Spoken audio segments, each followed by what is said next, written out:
Assalamualaikum warahmatullahi wabarakatuh.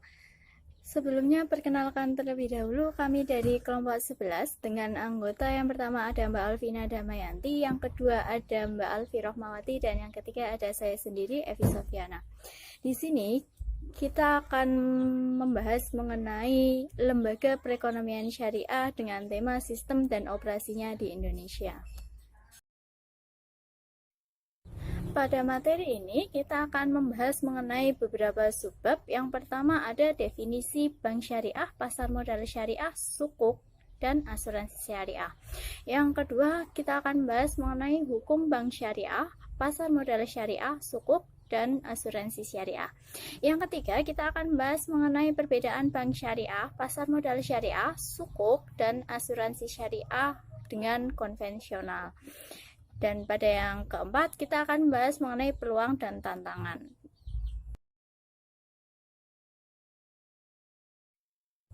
Pada sebab yang pertama yaitu definisi bank syariah, pasar modal syariah, sukuk, dan asuransi syariah. Yang pertama, pengertian dari bank syariah. Dalam Undang-Undang Nomor 21 Tahun 2008 mengenai perbankan syariah mengemukakan bank syariah adalah bank yang menjalankan kegiatan usahanya dengan didasarkan pada prinsip syariah, dan menurut jenisnya bank syariah terdiri dari BUS atau Bank Umum Syariah, kemudian ada UUS atau Unit Usaha Syariah, dan ada BPRS atau Bank Pembiayaan Rakyat Syariah. Sedangkan pengertian bank syariah menurut kelompok kami yaitu bank syariah adalah bank yang sistem perbankannya menganut prinsip-prinsip syariah Islam. Selanjutnya pengertian dari pasar modal syariah.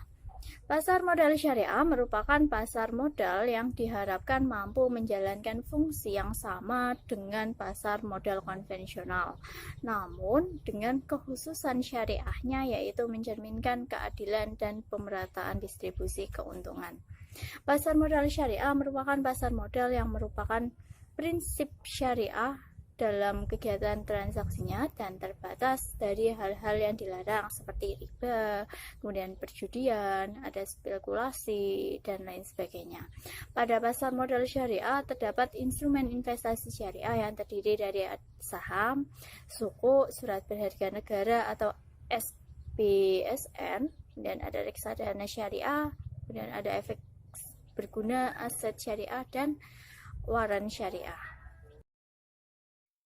Selanjutnya pengertian sukuk.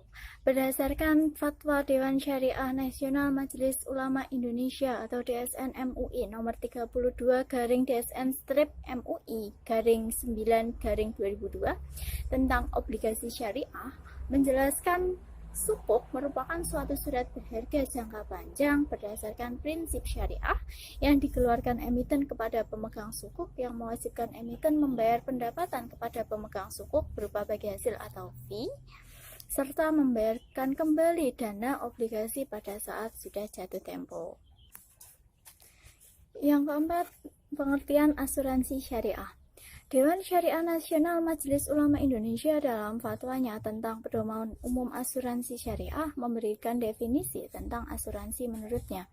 Asuransi syariah atau takmin takaful tamat tadamun adalah usaha saling melindungi dan tolong-menolong di antara sejumlah orang atau pihak melalui investasi dalam bentuk aset dan atau tabarruk yang memberikan pola pengembalian untuk menghadapi resiko tertentu melalui akad atau perikatan yang sesuai dengan prinsip syariah. Selanjutnya saya akan menjelaskan subbab yang kedua, yaitu mengenai hukum bank syariah, pasar modal syariah, sukuk, dan asuransi syariah. Yang pertama, hukum bank syariah. Landasan hukum perbankan syariah terdiri dari Al-Quran, Al-Hadis, dan beberapa aturan hukum yang ada di Indonesia. Di antaranya yang pertama yaitu Al-Quran. Berdasarkan Quran Surat An-Nisa ayat 29 yang artinya, hai orang-orang yang beriman, janganlah kamu memakan harta samamu dengan jalan yang curang, kecuali dengan cara perdagangan yang berlaku dengan sukarela di antara kamu. Yang kedua, Quran Surat Ali Imran ayat 130 yang artinya, hai orang-orang yang beriman, janganlah kamu memakan riba dengan berlipat ganda dan bertakwalah kamu kepada Allah supaya kamu mendapatkan keberuntungan. Yang kedua, dari Al-Hadis, hadis riwayat Abu Daud yang disahihkan oleh Al-Hakim dari Abu Hurairah, sesungguhnya Allah Subhanahu wa Ta'ala berfirman, aku pihak ketiga dari dua orang yang bersyarikat selama salah satunya tidak mengkhianati temannya. Kemudian yang kedua ada hadis riwayat Tirmizi dari Amr bin Auf bahwa kaum muslimin terikat dengan syarat-syarat yang mereka buat kecuali syarat yang mengharamkan yang halal atau menghalalkan yang haram. Kemudian dikeluarkan UU nomor 10 tahun 1998 yang mengatur bank beroperasi secara ganda.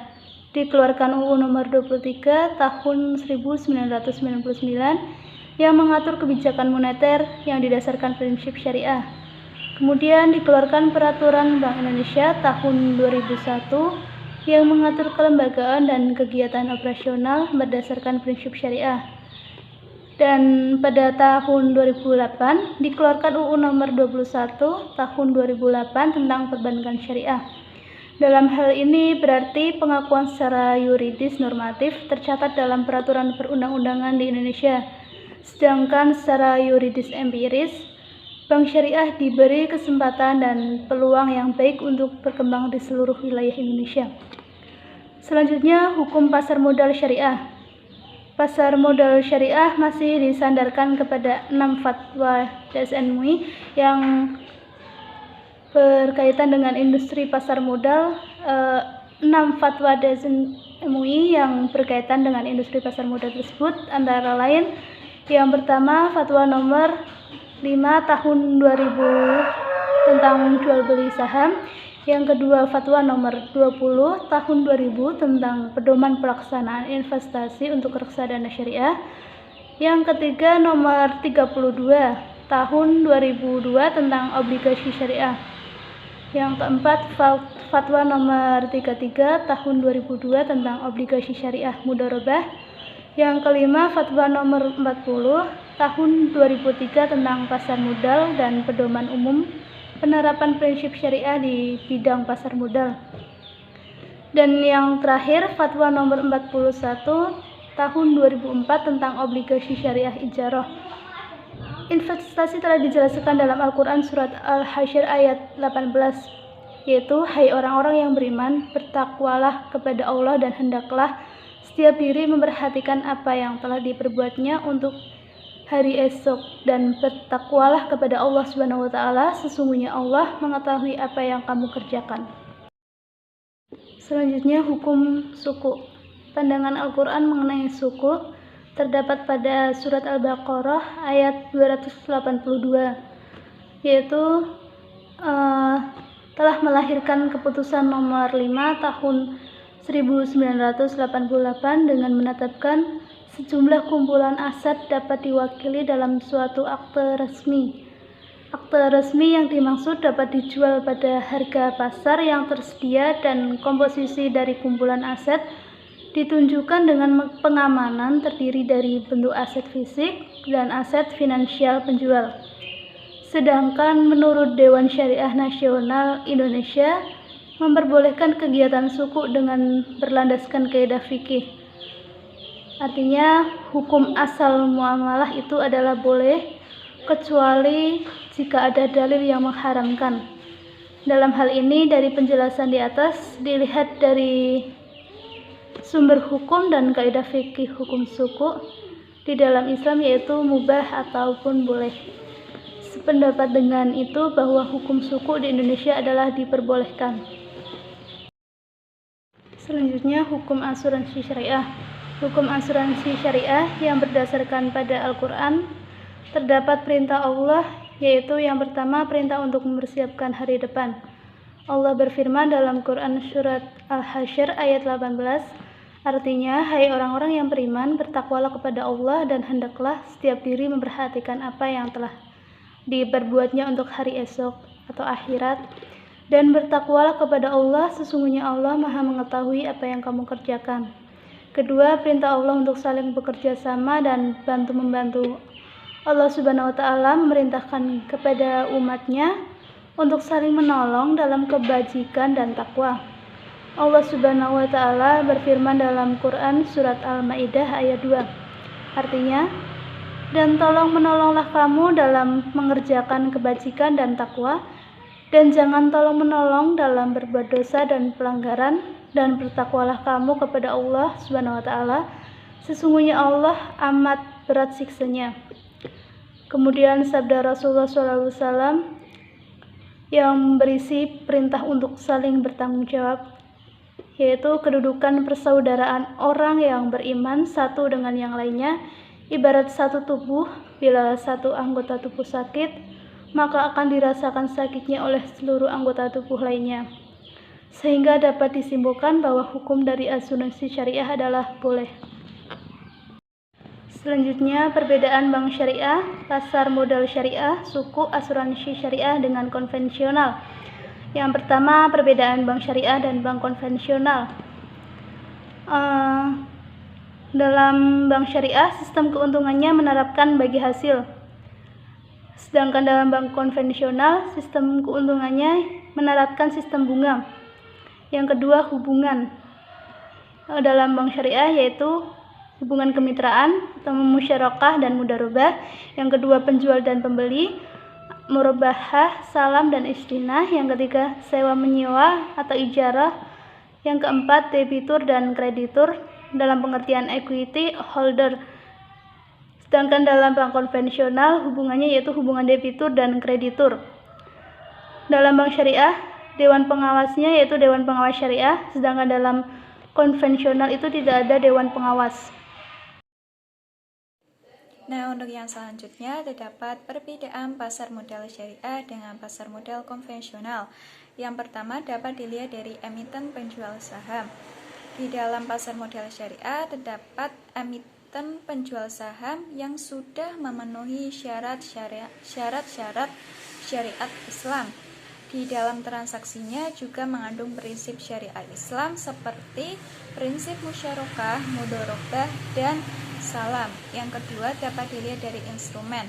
Di dalam instrumen pasar modal syariah sudah memenuhi hukum Islam, di mana instrumen tersebut terdiri dari obligasi syariah, reksadana syariah, dan saham syariah. Yang ketiga dapat dilihat dari indeks. Di dalam pasar modal syariah terdapat indeks saham syariah yang sudah terjamin kehalalannya. Yang keempat dapat dilihat dari mekanisme dan proses transaksi, di mana di dalam pasar modal syariah mekanisme dan aturannya cukup ketat. Transaksi pun harus berdasarkan pada hukum Islam yang ada. Nah, yang selanjutnya ada pasar modal konvensional, di mana emiten penjual saham tidak harus memperhatikan halal atau haram. Yang kedua ada instrumen, hampir sama dengan instrumen pasar modal syariah, namun tidak mengandung unsur syariah tentunya, yaitu terdiri dari obligasi, saham, opsi, reksadana, waran, dan rai. Kemudian indeks, terdapat indeks pasar modal konvensional dan terbuka secara bebas, tidak memisahkan hukum halal secara khusus. Ya, perbedaan yang keempat yaitu mekanisme dan proses transaksi, di mana berbanding terbalik dengan pasar modal syariah. Di dalam pasar modal konvensional lebih mengutamakan profit produk daripada status hukum kehalalannya. Kemudian ada perbedaan suku dengan obligasi. Yang pertama dilihat dari tingkat pendapatan. Di dalam suku, tingkat pendapatan yaitu dilihat dari tingkat rasio bagi hasil atau nisbah. Yang kedua ada sistem pengawasan. Jika di dalam sukuk diawasi oleh pihak wali amanat dan mekanismenya juga diawasi oleh Dewan Pengawas Syariah atau DPS. Yang ketiga, jenis industri. Di dalam sukuk, jenis industri terhindar dari unsur non-halal dan juga harus bersifat real, mengandung asas manfaat dengan dasar uang bukan komoditas, serta tidak mengenal time value of money. Sedangkan di dalam obligasi, tingkat pendapatannya dapat dilihat dari tingkat suku bunga. Yang kedua, sistem pengawasan. Di dalam obligasi, pengawasan hanya dilakukan oleh pihak wali amanat. Yang ketiga, jenis industri yaitu konvensional. Tidak terdapat batasan apakah industri yang dikelola penerbit sesuai dengan syariah atau tidak. Tidak diharuskan berdasarkan transaksi real, berdasar atas asas utilitas, serta uang menjadi komoditas, dan mengandung time value of money and opportunity cost. Hal ini sangat berbanding terbalik dengan sukuk. Nah, yang selanjutnya ada perbedaan asuransi syariah dengan asuransi konvensional. Yang pertama dilihat dari pengelolaan. Di dalam asuransi syariah, pengelolaan dilakukan dengan sistem sharing risk atau berbagi resiko. Karena dengan menggunakan sistem bagi hasil, kemudian risiko yang ada juga ditanggung bersama sesuai dengan kesepakatan. Yang kedua, kontrak atau perjanjian akad. Di dalam asuransi syariah, akad yang digunakan yaitu ada akad hibah seperti akad tabaruk sebagai bentuk ta'awun atau tolong-menolong risiko di antara peserta sesuai dengan syariat Islam. Kemudian kepemilikan dana. Di dalam asuransi syariah, kepemilikan dana itu ditanggung bersama atau dimiliki bersama secara kolektif di dalam semua peserta. Keempat, ada surplus underwriting. Di dalam asuransi syariah, proteksi syariah membagikan surplus underwriting ke para peserta sesuai dengan regulasi yang ada dan fitur produk yang telah disepakati sebelumnya. Yang kelima, ada lembaga pengawasan. Di dalam asuransi syariah, Dewan Pengawas Syariah yang melakukan fungsi pengawasan terhadap pemenuhan prinsip syariah pada kegiatan usaha lembaga keuangan syariah, termasuk proteksi syariah. Jika di dalam asuransi konvensional, pengelolaan dilakukan dengan transfer risk, kemudian kontrak yang digunakan yaitu kontrak pertanggungan oleh perusahaan asuransi kepada peserta asuransi sebagai tertanggung. Yang ketiga, kepemilikan dana. Kepemilikan dana asuransi di mana perusahaan asuransi yang mengelola dan menentukan dana perlindungan nasabah yang berasal dari pembayaran premi per bulan. Yang keempat, surplus underwriting tidak mengenal. Di dalam asuransi konvensional tidak mengenal surplus underwriting, atau dengan kata lain, keuntungan underwriting asuransi konvensional menjadi pihak perusahaan asuransi dan tidak ada pembagian kepada peserta asuransi. Kemudian, di dalam asuransi konvensional tidak terdapat lembaga pengawas yang mengawasi kinerja, mekanisme, maupun transaksi di dalam asuransi konvensional. Kemudian, poin keempat, materi yang kita bahas yaitu ada tantangan dan peluang lembaga keuangan syariah. Di mana peluang pengembangan lembaga keuangan syariah? Yang pertama, keunggulan konsep bank atau lembaga keuangan syariah yang menggunakan prinsip keadilan, kemitraan, dan transparansi akan dengan mudah menggait kepercayaan dari masyarakat. Konsep dari prinsip ini sangat sesuai dengan prinsip-prinsip syariah dalam Islam, sehingga masyarakat akan merasa nyaman dan tentram saat bertransaksi dengan lembaga keuangan syariah. Yang kedua, jumlah penduduk muslim di Indonesia yang mayoritas. Dengan penduduk muslim mayoritas 85% menjadi peluang besar bagi lembaga keuangan syariah untuk terus berkembang dan berinovasi. Sehingga penduduk yang mayoritas muslim ini selalu memanfaatkan lembaga keuangan syariah dalam transaksi ekonominya. Yang ketiga, dukungan pemerintah dan ketentuan hukum yang sekarang berlaku. Lahirnya beragam produk undang-undang yang menjadi pendukung lembaga keuangan syariah menjadi kekuatan tersendiri bagi lembaga keuangan syariah. Nah, terdapat peluang, terdapat pula tantangan. Tantangan pengembangan lembaga keuangan syariah yaitu yang pertama, kapasitas kelembagaan yang belum kompetitif dan efisien. Beberapa masalah diantaranya seperti dukungan permodalan dan jaringan yang terbatas, rendahnya penggunaan teknologi, serta kapasitas SDM yang belum merata. Yang kedua, masih terbatasnya jenis dan akses terhadap produk dan layanan keuangan syariah untuk memenuhi kebutuhan masyarakat. Seorang ekonom yang bernama Mulyaman juga mengatakan telah menjadi pemahaman umum produk dan jasa keuangan syariah belum dapat menyediakan kenyamanan dan kecanggihan seperti halnya yang diberikan industri keuangan konvensional, karena kebutuhan dari masyarakat kelas menengah yang terus tumbuh dengan cepat. Hal ini juga didorong oleh perkembangan zaman. Yang ketiga, literasi keuangan syariah masyarakat yang rendah.